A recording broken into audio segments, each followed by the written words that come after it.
several forms of discrimination against black women and women workers, about which there were many important dramatic struggles, which I don't have time to go into to address that. But there was a reality that labor was big, and it was rooted in the core sectors of the economy, and capital had to contend with that. That has been hollowed out and destroyed over decades. There's practically nothing left of it. But what we have, though, however, is a union apparatus at the top, which still behaves as if that does exist. And to the extent they can salvage anything of that relationship is via work inside the Democratic Party. It's by using labor's numbers, which is still the biggest mass force in U.S. society, however much reduced, 12% overall, 8% in the private sector, a bit less. Use those numbers and resources to have some kind of institutional clout inside the Democratic Party. That was John Sweeney's program when he came back in to try to change the AFL-CIO back in '95 as part of the new Voices slate.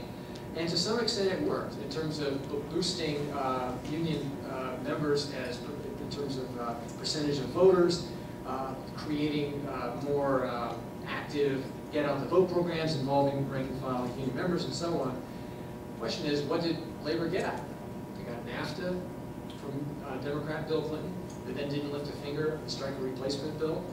And more recently, that the same approach taken with the Obama administration, which was even bigger success in terms of the amount of money raised and person hours out on the street. The fruits of that were supposed to be a passage of the Employee Free Choice Act, which would make it much easier to organize the unorganized, and some kind of decent health care reform. Now, we know what happened to both of those. EFCA, as Eric said, has basically been left to die on the vine, and the healthcare reform pulled back the knife a little bit from its most explicit attack on labor, which was, of course, the excise tax on so-called Cadillac tax benefits, which is another word of saying decent union healthcare benefits. That's been postponed for some period of time to give union leaders some time to figure out what to do about it. So this attempt to try to revive labor's institutional clout in the Democratic Party hasn't gotten anywhere.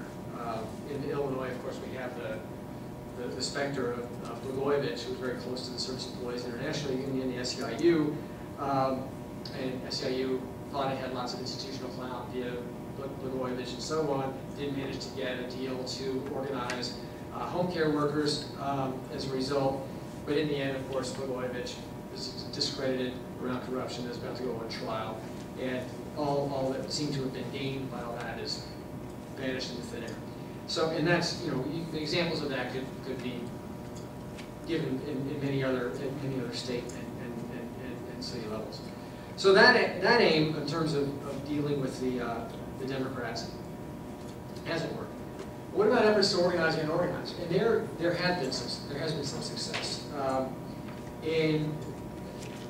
However haltingly and incompletely and unevenly, the unions did put more resources into organizing the unorganized. And during as weak as the expansion of 2002 to 2007 was, it actually gave some leverage for labor to organize and unorganize. And as a result, in 2007, 2008, unions gained a net 739,000 members. And that's good. I mean, it sort of beats decline. But even at that level, as Kim Moody points out, the labor analyst and author, Kim Moody points out, it would take 50 years to get back to the level of 1980 if we organized at that rate. So there's been, there is more resources, there is more in the organizing efforts, but they really haven't yielded anything like what they would need to reverse the long-term decline.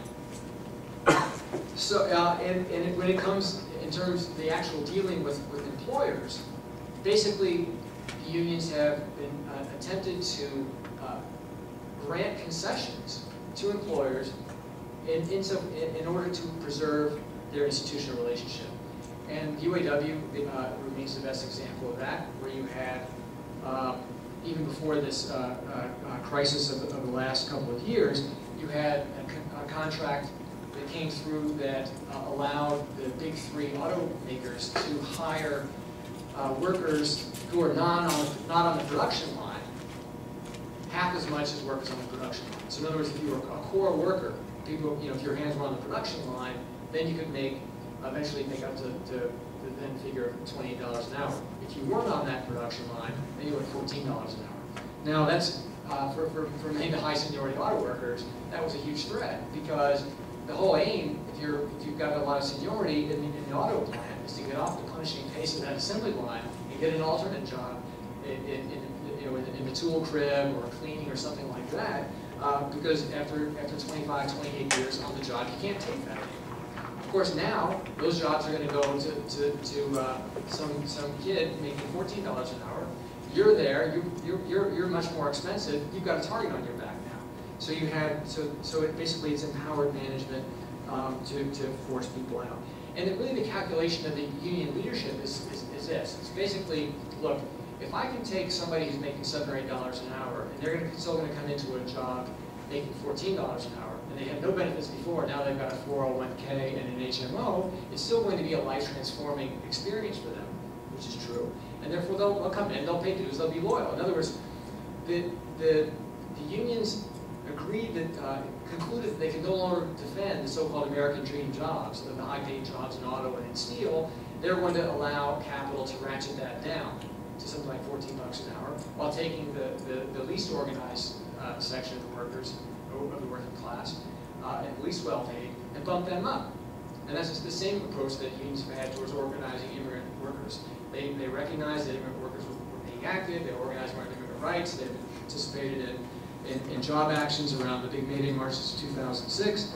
And the idea was, well, if we can take them from $7 or $8 an hour, get them $10 or $11 an hour with union benefits, that will anchor them to the union. That'll be the way that we rebuild over the long term. And that, a bit crudely, has been the strategy of the SEIU in many sectors in which it organizes. Andy Stern recently stepped down from SEIU. Basically, didn't have an overarching partner employer such as General Motors had with UAW. What he had, rather, was the second biggest union after the NEA in the country, with a lot of resources and clout, to then go to employers and say, look, we can work with you to become more productive, make a deal with us, we'll make sure that strikes are rare or perhaps never happen. In fact, we'll even cut you a deal on wages so that you pay at or less than industry average. In the case of healthcare workers in California, we'll put a gag order on the union so that they can't report poor conditions to state regulatory authorities and so forth.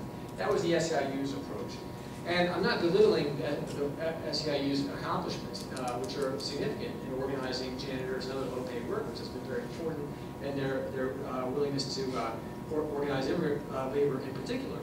But under Stern, this approach was wedded to what's been called bureaucratic corporate unionism, and kind of American business unionism on steroids, precisely in order to make the union less as an agency representing workers on the shop floor, but making them basically making the union more of a labor broker, and in a literal sense in terms of the SEIU's approach to immigration legislation, in which they aligned with key corporate players to try to put together immigration legislation which contained guest worker programs and militarization of the border.